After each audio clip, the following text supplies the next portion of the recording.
दोस्तों आजकल यूथ में हार्ट अटैक के बढ़ते केसों ने हम सबको डरा दिया है। अक्टूबर 2023 में पब्लिश हुई एक कॉम्प्रिहेंसिव मेडिकल स्टडी के अकॉर्डिंग 40 to 69 की एज में हार्ट अटैक 45% डेथ्स का कारण बन रहा है। इंडियंस मैन में 50% हार्ट अटैक 50 ईयर की एज से पहले होता है, जबकि 25% हार्ट अटैक 40 ईयर्स की एज से पहले देखे गए हैं। Now the question is why heart attack are occur. Heart attack के पीछे का साइंस क्या है? लेकिन हार्ट अटैक को समझने से पहले हमें ये जानना होगा कि हार्ट कैसे काम करता है। हमारा हार्ट एक मस्कुलर ऑर्गन है जो ऑक्सीजन और न्यूट्रिएंट युक्त ब्लड को पूरी बॉडी में पंप करता है।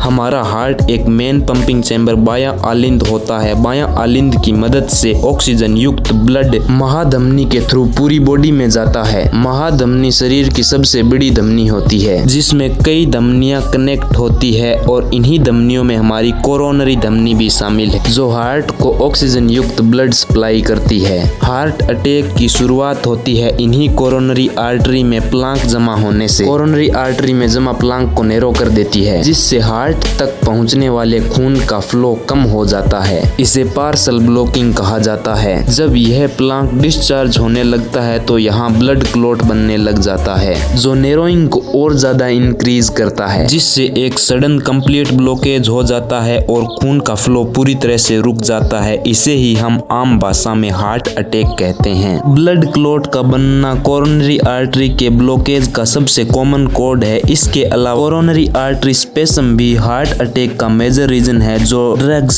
स्मोकिंग, ठंडी हवा या एक्सट्रीम स्ट्रेस के कारण हो जाता है। इससे कोरोनरी आर्टरी में सडन एक्सट्रेंस हो जाता है और खून का बहाव काफी कम हो जाता है या रुक ही जाता है। कोरोनरी आर्टरी डिसेक्शन भी ब्लॉकेज का कारण हो सकता है। इससे आर्टरी के अंदर की वॉल फट जाती है, खून के बहाव को रोक देती है। ऐसे ब्लॉकेज के कारण ऑक्सीजन और न्यूट्रिएंट हार्ट तक नहीं पहुंच पाते हैं और हार्ट काम करना बंद कर देता है। यही रीजन है कि हार्ट अटैक के समय लोगों की सांस फूलने लगती है और उन्हें सीने में दर्द होता है। यह पेन सीने से कंधे, बाहें, पीठ और गर्दन, दांत, कभी कभी एब्डोमेन में भी दर्द होने लगता है। तो इस 3D एनिमेशन से आप समझ गए होंगे कि हार्ट अटैक कैसे आता है। वीडियो अगर इन्फॉर्मेटिव लगा हो तो लाइक और सब्सक्राइब जरूर कर देना। नेक्स्ट वीडियो में हम आपको बताएंगे हार्ट अटैक में कौन सी दवा काम करती है।